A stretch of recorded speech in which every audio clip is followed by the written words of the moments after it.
En fait, tout a débuté par un joli soir d'été. Nous étions installés sur la terrasse. Le jour s'est couché et le ciel s'est progressivement allumé. Et mon petit-fils est venu vers moi et m'a demandé: "Y a quoi dans le ciel?" "Comment ça, y a quoi dans le ciel?" Quelle question! Alors, j'ai rassemblé tous les enfants qui étaient là et je leur ai dit voilà, voilà ce qu'il y a dans le ciel. D'abord, dans le ciel, il y a notre système solaire. Il est composé d'un énorme soleil et de 8 planètes. Et vous habitez sur la 3e planète.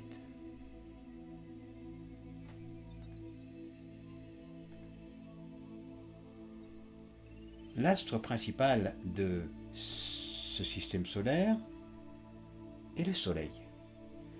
Il est âgé de 4 milliards et demi d'années. C'est en fait une énorme réaction thermonucléaire qui consomme 4 millions de tonnes d'hydrogène par seconde, ce qui est absolument insignifiant par rapport à sa masse. Ce Soleil se caractérise par des taches solaires. Ce sont des zones d'hyperactivité qui génèrent des vents solaires. En fait, des vents de particules qui vont avoir pour effet de repousser à l'extérieur du système solaire d'autres particules nocives qui viennent du confin de l'univers.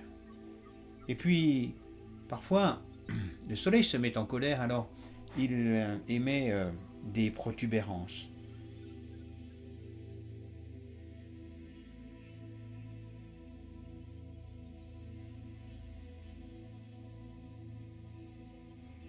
L'autre astre important du système solaire, c'est bien sûr la Terre. La Terre qui existe grâce au Soleil, car le Soleil lui apporte lumière, chaleur, mais aussi c'est le Soleil qui crée les saisons, qui permet aux végétaux de fabriquer la photosynthèse. Et nous connaissons bien cette planète Terre, qui est une planète assez fragile car elle est dotée d'une fine couche d'atmosphère qui actuellement est en train de se remplir de gaz carbonique. Alors on connaît bien la Terre grâce aux satellites. Que voit-on sur cette photo? Eh bien, on voit bien sûr la planète Terre avec différents océans, différents continents, mais on voit aussi un autre astre. C'est le satellite de la Terre, la Lune. La Lune, on la connaît depuis l'Antiquité, on la croyait lisse et inaltérable, et on croyait que les taches lunaires étaient le reflet du paysage de la Terre qui se reflétait dans ce miroir poli. En fait, cette Lune, si on l'approche, on va pouvoir découvrir sa surface, composée de cratères, d'immenses cratères. Ces cratères ont été créés par l'impact de météorites qui ont percuté la Lune. Il y a aussi des zones beaucoup plus planes, on le voit, on appelle ça des mers, il n'y a pas d'eau. Et puis il y a aussi des montagnes assez élevées puisque certaines montagnes sur la Lune atteignent plus de 10 000 mètres d'altitude. Pour vous donner une idée de la distance de la Lune, eh bien, la lumière qui vous parvient dans l'œil lorsque vous regardez la Lune est partie de là-bas il y a 1 seconde. Nous dirons donc que la Lune est à 1 seconde lumière. Alors la Lune, on la connaît bien puisque le 21 juillet 1969, Neil Armstrong, un Américain, a été le premier homme à poser le pied sur la Lune. Et il nous a envoyé cette photo qui à l'époque était très importante, mais qui depuis, bien sûr, grâce aux nouvelles techniques, paraît un peu désuète. C'est le premier coucher de terre vu depuis la Lune.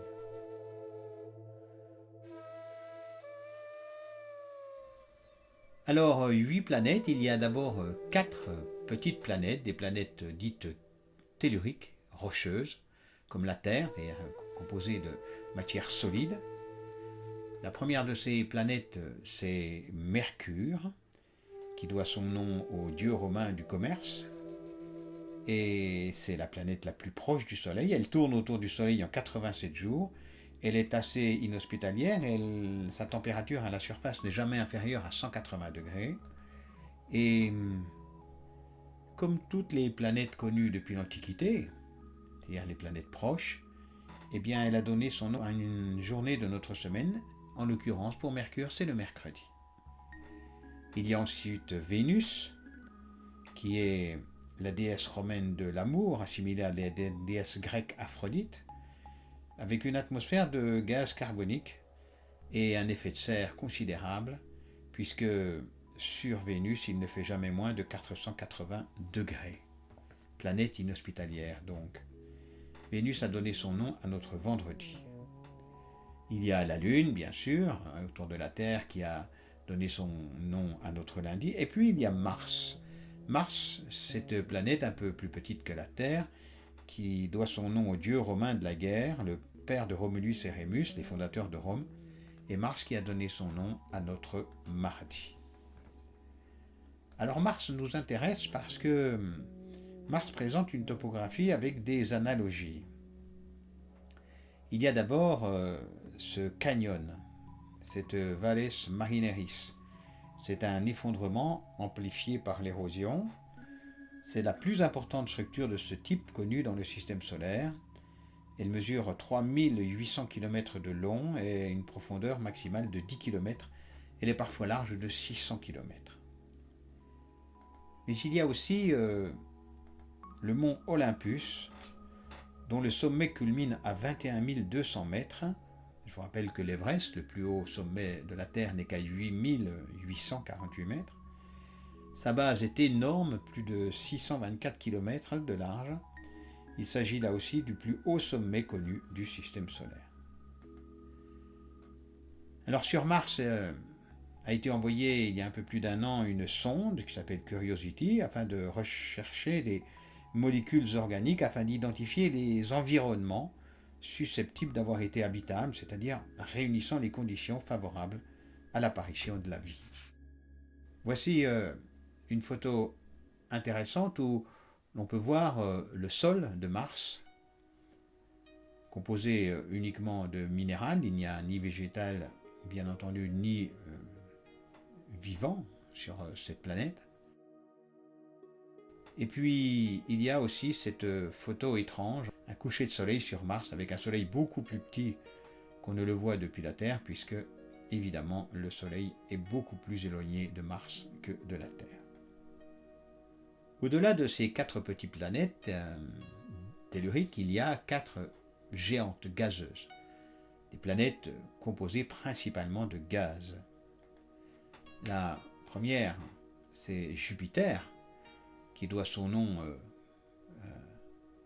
au dieu romain qui gouverne le ciel et la terre, Zeus chez les Grecs, et Jupiter a donné son nom à notre jeudi. Ensuite Saturne, qui est un dieu grec et romain, pas très sympathique. Cette planète a donné son nom à notre samedi.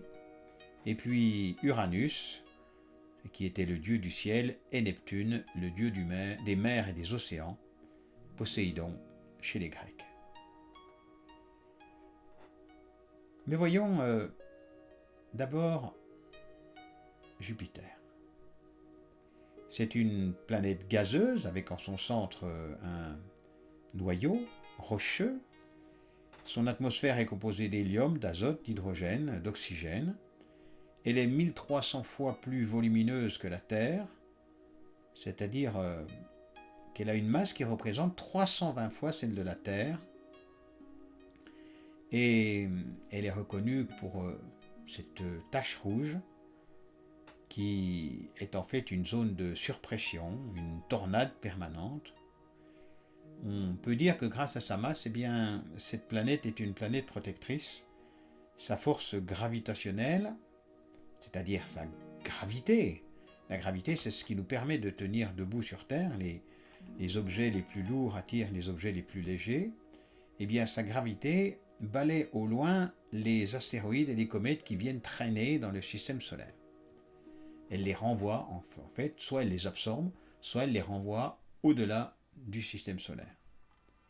Sauf qu'il y a 65 millions d'années, eh bien, Jupiter a laissé passer une comète ou un astéroïde, et que cet astéroïde est venu s'écraser sur Terre, provoquant la disparition des dinosaures.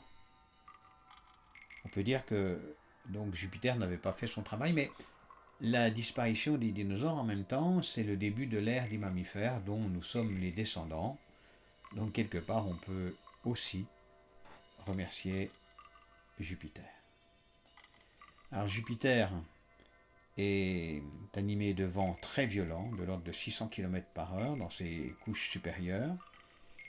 Et puis Jupiter a de nombreux satellites, on appelle ça des lunes aussi, les lunes de Jupiter. Entre autres, deux satellites qui sont très intéressants, Io et Europe, sur lesquels nous reviendrons un peu plus tard. La planète un peu plus éloignée est Saturne, c'est la perle du système solaire. Comme les autres géantes gazeuses, on trouve en son centre un noyau rocheux, entouré de différentes couches de gaz. Sur Saturne, il y a 3 couches de gaz, 3 couches d'hydrogène. Donc vers le noyau rocheux, tellement la pression est importante, c'est une couche d'hydrogène métallique. Puis un peu plus haut, une couche d'hydrogène liquide. Et enfin à la surface, une couche d'hydrogène gazeux.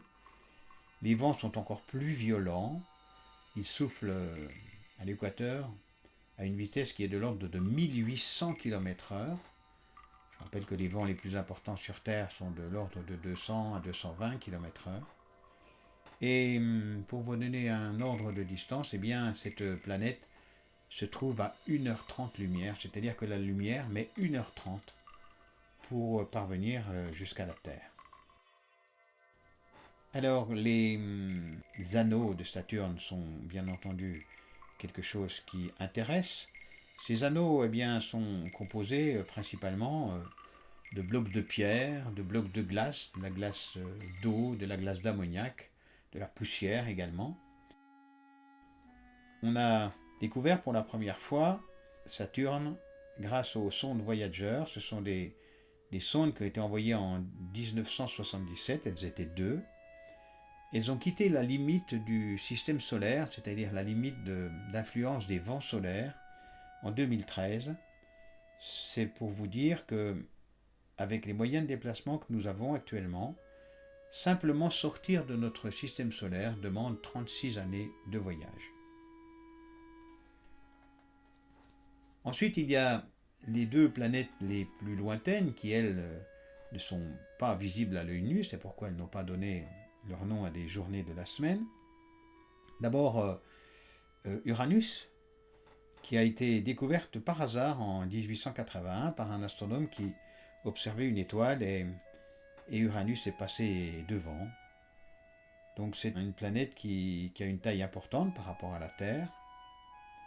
Et puis encore plus loin, il y a Neptune. Neptune qui est la planète la plus éloignée. Elle a été découverte par le calcul. Elle tourne autour du Soleil en 164 ans et elle est encore plus violente que tous les autres puisque les vents qui sont à sa surface sont jamais inférieurs à 2500 km/h. La température, évidemment, comme elle est très éloignée du Soleil, est de moins 210 degrés. Alors on y trouve des choses étranges sur cette planète, des grandes taches sombres qui circulent au milieu des vents.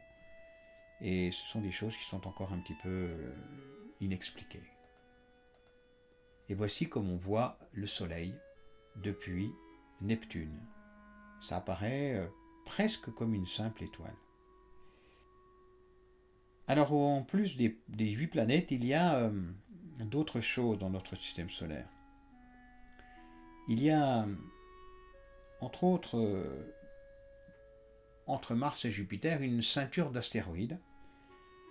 Donc des blocs de pierre, des blocs de glace, à l'intérieur duquel, eh bien, des planètes, une planète entre autres, Cérès, est en train de se former. On appelle cette planète une planète naine. Et au-delà de Neptune, il y a une autre ceinture d'astéroïdes qu'on appelle la ceinture de Kuiper, composée elle aussi de volatiles gelés, de méthane, d'ammoniac, d'eau. Et plusieurs planètes sont en train de se former, des planètes naines, dont Pluton, Pluton qu'on croyait être une planète il y a encore une quinzaine d'années et qui a été rétrogradé depuis au stade de planète naine, car Pluton est en formation, accumule encore de la matière, car elle est dans une ceinture d'astéroïdes qui lui permet de grossir pour atteindre sa taille critique.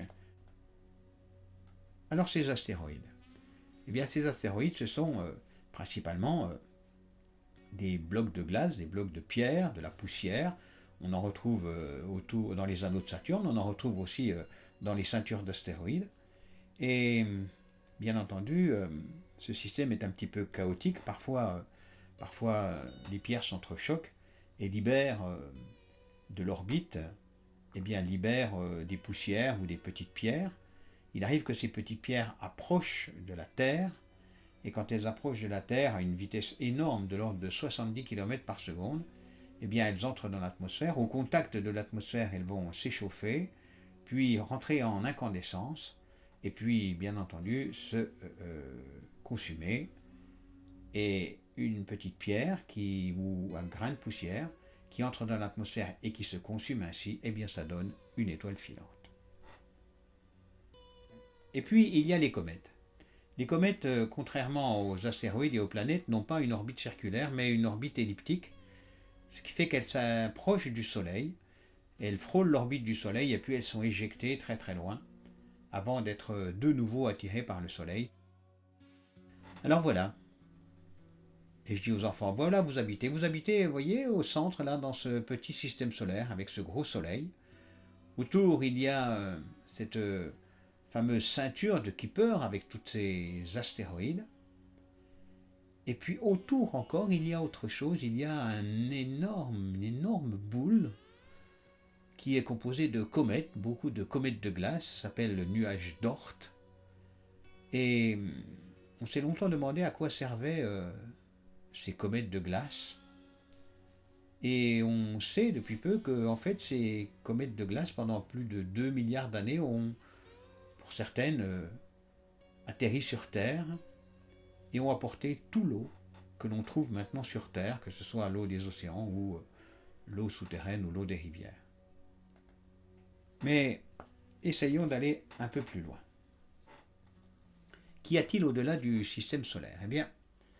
Lorsqu'on regarde le ciel, que voit-on ? On voit des points, on appelle ça des étoiles, mais que sont exactement ces étoiles ? Ces étoiles ne sont autres que des soleils, absolument identiques aux nôtres, peut-être plus gros, certains plus petits. Je voudrais vous présenter notre voisin, le soleil le plus proche de nous. Il s'appelle Proxima du Centaure, il est à 4 années-lumière. Donc si vous le voyez, si on vous le montre dans le ciel, sachez que la lumière qui vous arrive dans l'œil sera partie de là-bas il y a 4 ans. Pour disperser tout de suite cette question qui pourrait vous venir à l'esprit, comment pouvons-nous nous y rendre ? 4 années-lumière, avec les moyens de transport que nous avons actuellement, c'est 16 000 ans de voyage. Autant pour revenir. Alors comment s'y reconnaître dans le ciel ? Pour ça, dans l'Antiquité, on a construit des constellations. Voyons par exemple la constellation d'Orion.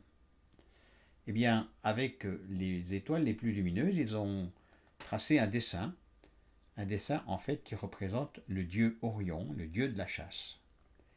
Et c'est ainsi pour toutes les constellations dans le ciel. On peut se demander aussi que deviennent les soleils. Il y a 3 types de soleils. Il y a d'abord les plus petits soleils, ils sont assez majoritaires. Dans notre galaxie, ce sont des naines rouges.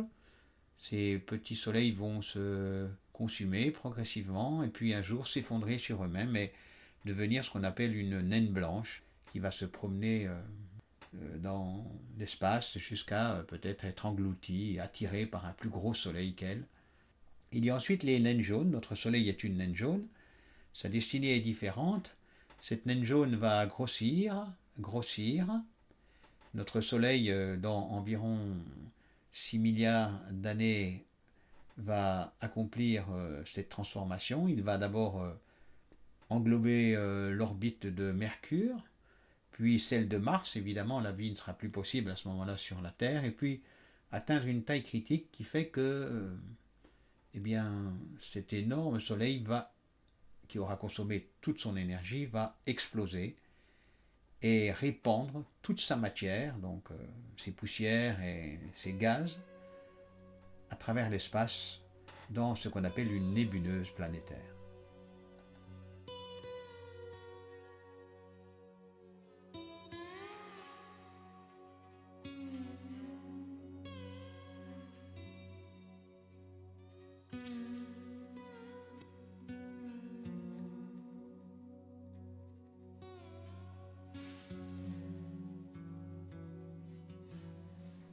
Troisième type de soleil, les géantes bleues, ce sont les plus gros soleils. Et eux vont pouvoir choisir entre deux destinées. Ils vont, comme les naines jaunes, ils vont grossir, atteindre une taille critique. Et soit ils vont exploser et se transformer en supernovas, ce sont des nébuleuses mais encore beaucoup plus grosses. Voici quelques exemples de supernovas.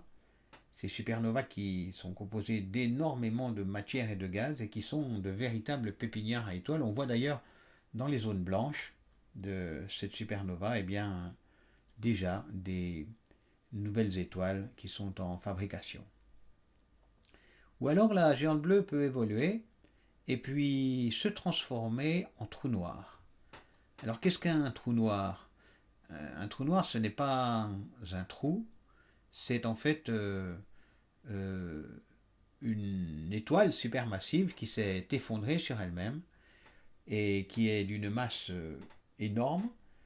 Elle va donc attirer autour d'elle tous les objets qui passent, que ce soit des astéroïdes, des comètes, des planètes, voire des systèmes solaires entiers, et atteindre un jour une taille critique qui va faire qu'elle va attirer la lumière qui ne pourra pas repartir tant sa force gravitationnelle, tant sa gravité de ce trou noir sera important. Donc évidemment, ce trou noir sera impossible à voir puisque si l'on voit un objet, c'est parce que de la lumière se reflète dessus et qu'elle nous arrive jusque dans l'œil. Puisque la lumière ne repart pas d'un trou noir, eh bien ce trou noir est donc invisible. Alors parlons maintenant de notre galaxie, car l'ensemble des soleils qui nous entourent, des étoiles qui nous entourent, eh bien forment une galaxie. Notre galaxie s'appelle la Voie lactée, et notre Soleil est ici un peu en périphérie de notre galaxie. Alors, très longtemps, on s'est posé la question, mais combien y a-t-il d'autres soleils dans notre galaxie? Et les chercheurs se sont mis d'accord, il y a quelques années seulement, il y aurait un peu plus de 234 milliards de soleils dans notre galaxie. Alors, une autre question s'est posée rapidement, évidemment, c'est y a-t-il d'autres planètes autour de ces autres soleils? Je vous rappelle que Uranus et Neptune ne sont pas visibles à l'œil nu depuis la Terre. Donc, comment voir des planètes qui sont à 4, 10, 50 ou 100 années-lumière? Et puis, un jour, il s'est passé cela autour du soleil Pégase. Un observateur qui observait cette étoile Pégase a vu son intensité diminuer. Mais ce n'est pas une ampoule électrique, on ne peut pas avec un variateur faire diminuer l'intensité d'un soleil. Il venait de se passer tout simplement cela. Entre l'observateur et le soleil Pégase, eh bien, était passée une énorme géante gazeuse, 10 fois plus grosse que Jupiter, et qui avait donc occulté un peu la lumière du soleil. On venait de découvrir la première exoplanète, planète à l'extérieur de notre système solaire. C'était il y a environ 16 ans. Et puis un peu plus tard, en fait il y a 5 ans de cela, autour du soleil Gliese, la même observation a été faite, mais cette fois avec une planète qui se trouvait à une distance raisonnable du soleil et à une masse correspondante à la masse du soleil pour pouvoir dire, eh bien c'est une planète tellurique. Ce n'est pas une énorme planète gazeuse, c'est une planète tellurique, et nous donc avec un potentiel d'habitabilité, et on venait de découvrir la première exoplanète habitable. Depuis, on a découvert de nombreuses exoplanètes habitables, une vingtaine en fait, avec quelques-unes qui sont étranges, car on s'est vite posé la question, alors à quand une exotère? Eh bien, c'est arrivé en 2014.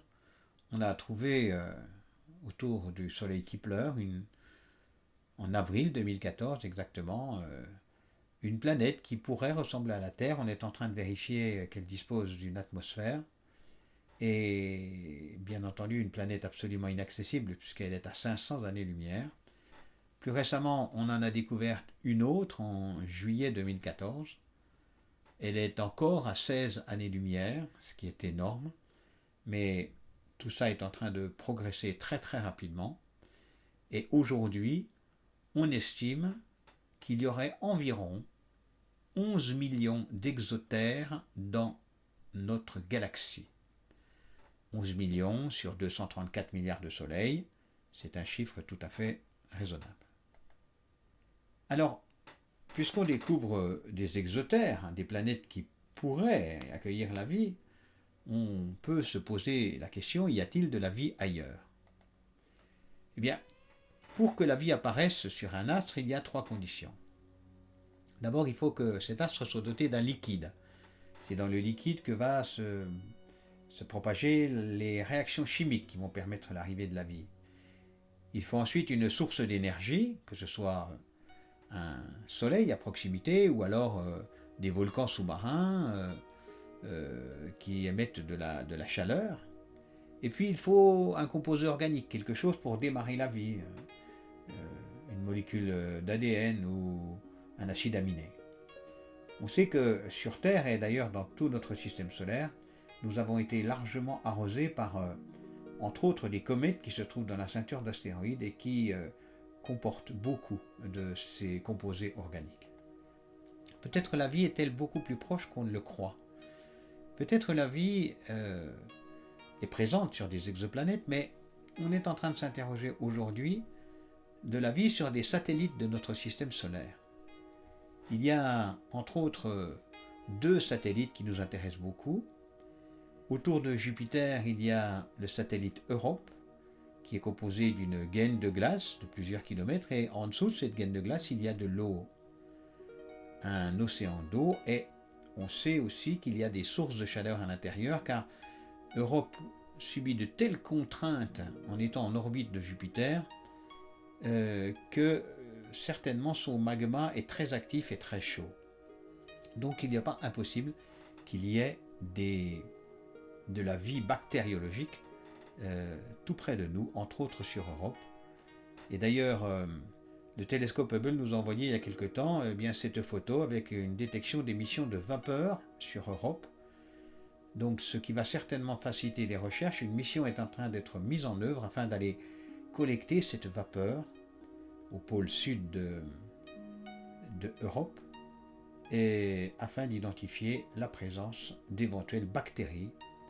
Je vous rappelle que les bactéries sont les éléments primitifs de toute vie. Sur notre planète, elles ont mis plus de 2 milliards d'années pour se développer. Et bien entendu, on pourrait trouver ça aussi sur un autre satellite, un satellite de Saturne, sur lequel ont été repérés des petits océans. Alors, il fait tellement froid là-bas que ce n'est pas de l'eau, ce sont des océans de méthane. Et les recherches sont faites actuellement pour savoir quel type de bactéries peuvent se développer dans du méthane liquide à cette température extrême. Mais regardons encore un peu plus loin. À côté de notre galaxie, il y a une galaxie voisine, la plus proche de nous. Elle s'appelle la galaxie d'Andromède. Elle se situe à 2 millions d'années-lumière. C'est une galaxie plus grosse que la nôtre. Et cette galaxie a l'avantage d'être visible à l'œil nu. Bien entendu, il faut être guidé pour la voir. Sachez simplement que si vous la voyez un jour, la lumière qui vous parviendra dans l'œil sera celle qui a été émise alors que les premières formes humaines apparaissaient sur Terre, les toutes premières formes humaines. On voit aussi cette galaxie spirale, magnifique dans sa forme. Il y a cette fameuse galaxie du Sombrero, vous voyez pourquoi ce nom lui a été donné.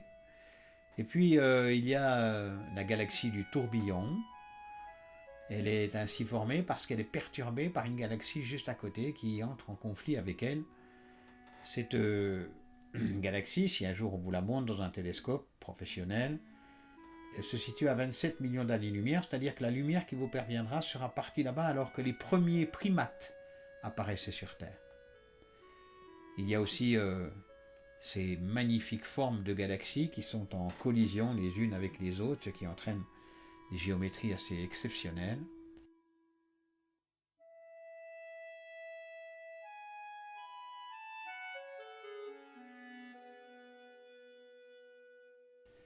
Et puis il y a cet amas de galaxies qui naviguent, ces trois galaxies qui naviguent un peu ensemble dans l'univers.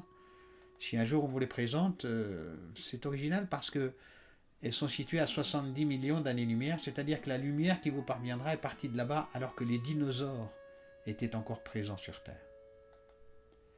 Voilà. Alors la question se pose, mais l'univers jusqu'où? On voit à travers cette photo, prise sur une toute petite partie du ciel, eh bien 10 à 15 000 galaxies. Évidemment, si on poursuit dans cette direction, eh bien, nous irons jusqu'au bout de l'univers, c'est-à-dire à 13,7 milliards d'années-lumière. C'est l'âge de notre univers. C'est un univers qui est en expansion. Alors, qu'est-ce que ça veut dire? Ça veut dire que au départ, toute l'énergie était concentrée dans un très petit volume. Il y a eu une explosion énorme qu'on appelle le Big Bang, et puis depuis, eh bien, tout s'est formé, les structures moléculaires, ensuite les planètes, les galaxies, enfin, etc. Et tout ça est en extension. Et on pensait que l'extension allait s'arrêter à un moment et puis qu'il y aurait ensuite une concentration. Eh bien non, ce n'est pas le cas parce que l'extension est en train de s'accélérer. Or, il s'avère que avec la masse des galaxies, cette accélération n'est pas expliquée. Ce qui veut dire qu'il existe quelque chose qu'on ne connaît pas. Et cette chose qu'on ne connaît pas, eh bien, c'est cette fameuse matière noire qui est concentrée principalement dans les galaxies. Cette matière noire qui va générer une énergie noire, qui va propulser l'univers dans son expansion. Et ce qu'il faut savoir, c'est que cette matière noire et cette énergie noire représentent 96% de la masse de l'univers, c'est-à-dire que aujourd'hui, de toute la matière, de tous les gaz que nous ne connaissons que 4% de la composition de l'univers. Tout le reste, pour l'instant, nous est inconnu. Alors cet univers dans lequel nous vivons, eh bien, très rapidement, les scientifiques se sont demandé, mais combien y a-t-il de galaxies comme la nôtre dans l'univers? Les scientifiques ne sont pas tout à fait d'accord, mais à plus ou moins 10%, il y aurait 100 milliards de galaxies. Mais ce qui est un peu plus étrange, c'est qu'il semblerait que, au-delà de notre univers, il y ait d'autres univers. C'est une théorie qui actuellement se développe, qu'on appelle le multivers. Et cette théorie est accompagnée de deux hypothèses. La première, c'est que le multivers serait infini en matière de distance. Il n'y a pas de début, il n'y a pas de fin. Mais encore plus intriguant, il serait infini en matière de temps, c'est-à-dire qu'il n'a jamais débuté et il ne finira jamais. Et ça, je pense que c'est un tout petit peu plus compliqué à imaginer. Voilà, je ne sais pas ce que l'avenir nous réservera en matière de découverte. Les moyens scientifiques se développent de plus en plus. Je ne sais pas ce qu'on nous présentera demain, donc j'ai laissé à mes amis les artistes la délicatesse de nous présenter leurs travaux pour essayer de nous faire comprendre ce qui nous attend demain. Et moi j'ai confiance en les artistes, car on m'a toujours dit d'eux qu'ils avaient une imagination infinie. Infinie, vous savez, comme l'univers.